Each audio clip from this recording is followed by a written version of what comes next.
kung tama po ba yung spelling ng Gavin Kapinpin Vlogger. Kung tama po yan, tititigan ko lang yung mukha kung ano po lumalabas, ha? O, pagmasdan nyo, like and share kung ano po lalabas dyan, ha? Ready na po, dadasalan ko na yan. Umpisahan na po natin sa pamamagitan ng pagsambit ko sa inyong pangalan, Panginoong Hesus, Amang Nazareno. Kung ako'y nananalig at nananampalataya na dinidinig mo ang aking panalangin, bigyan mo ko ng karunungan upang mabasa na maayos ang mga tawas na ipinapatawas po ng mga pasyenteng nananalig at nananampalataya sa inyo. At dinggin nyo rin po ang aking panalangin, Panginoong Hesukristo, karapat-dapat at tama lang ng abot ng akin makakaya ng aking isip at puso. Binigyan mo ko ng karunungan upang ako'y maging instrumento o alipin mo dito sa lupa para nasa langit, sa pangalan ni Kristo. Amen. At magpasakop ka sa kapangyarihan ng Diyos. Dinatawag ko ang iyong kaluluwa. Kung meron ba nananakit sa iyo, physical ba spiritual, ang pananakit ng iyong ulo, o dala talaga to ng physical, galing to sa implementation, radiation, o may naghalong spiritual. Ipakita ito sa akin na maayos, Panginoong Hesus, Amang Nazareno. Amen. Ama namin, sumasalangit ka. Amen. At lumitaw ka sa kandilang nito sa taos nito. Ito na po, ha. Imagine ko na lang po yung mukha nito kasi hindi natin alam kung totoo niyang pangalan. Amen.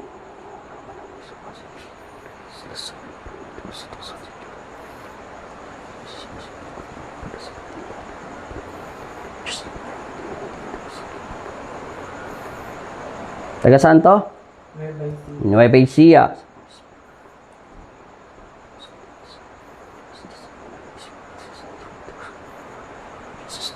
Amen. Dito.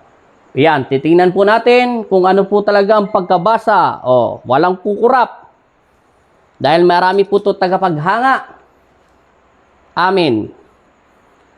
Ito na. Ito na. Ito na. Ito na si Kapinpin family. Ang lumalabas sa tawas.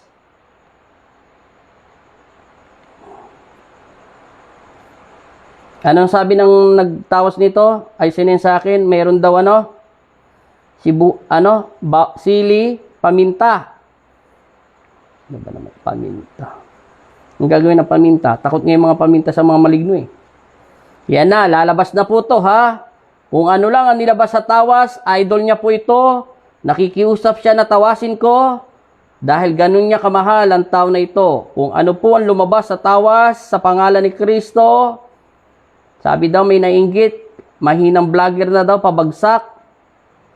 Pabagsak. Ang lumalabas sa kanya ay hindi tao. Nakita niyo po yan? Malinaw na nilabas. Anong pangalan niya? Gavin Kapinpin. Nakita niyo po yan? Hindi po siya tao. Meron din siyang physical na sakit pero may negative energy galing sa elemento, spirit. Wala pong nilalabas ang tawas ni Gabo o ni si Gabo na may taong nainggit daw na meron daw na bumabagsak na vlogger na nilagyan daw ng sili at saka paminta. Ulang lalang, suka na para na. Walang katotohanan ang sinabi na nagtatawa sa kanya, pawang katotohanan at katotohanan lamang ito. May negative energy talaga siya, pero hindi pasok sa kulam. Nakita niyo po yan, yung mukha po na hindi maintindihan, yan po ay mga nakatira na spirit sa mga pinuntahan niya o sa tahanan nila o kung saan siya nagpupunta. Kaya humihina ang kanyang isipan at spirit.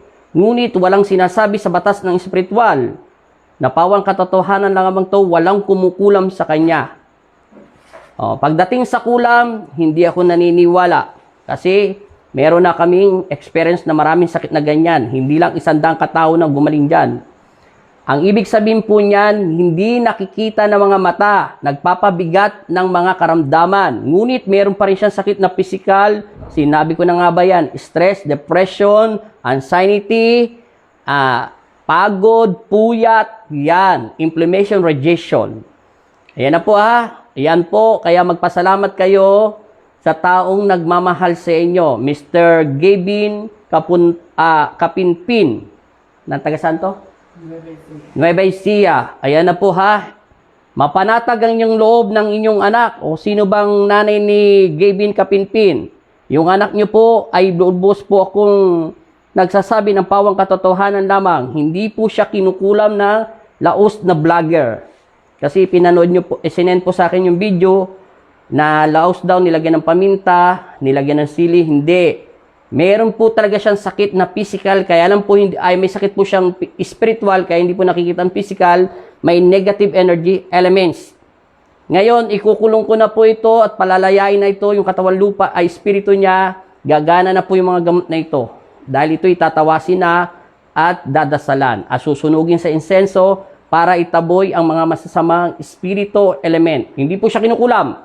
Wala lumalabas ditong kulam. Kung meron naman, nag-agree naman ako, wala naman akong tinatapakan manggagamot. Kayo ang nagpili nito, kayo ang nag-request, hindi ako. Yan na po ha. Nag-donate po yan. Yan. Kitang-kita naman po, hindi po siya tao. Ha? Mr. Kapinpin family o Gavin family, vlogger ng Nueva Ecija. Nueva Ecija. Wala pong katotohanan na kinukulam ka. Totong may sakit ka sa physical, medyo napabayaan mo ang iyong sarili. Madali lang naman gumaling yan. Tulungan mo lang ang sarili mo. Kailangan mo lang kalimutan ang mga daan ng nakaraan mong pait. Naranasan ko na rin yan, na hindi rin natutulala rin ako. Yan na po. Okay na ha? Tapos na po kami rito kay Kapinpin family. Pakishare na lang po kung nasino po yung nagbigay po ng donasyon ito. I-share nyo na lang po yung tawas natin sa ano nila, sa pamilya nila. Yan, wala po siyang kulam. Spirit elements. Pag sinabing spirit elements, pinanghinaan ng loob. Hindi lang porket may kulam, ganun-ganon. Hindi po to kulam ha. Ulitin ko. Tapos na po kami sa pagtataas nito. Maraming salamat po sa mga nagbigay ng donasyon nito. Ayan na po, tapos na.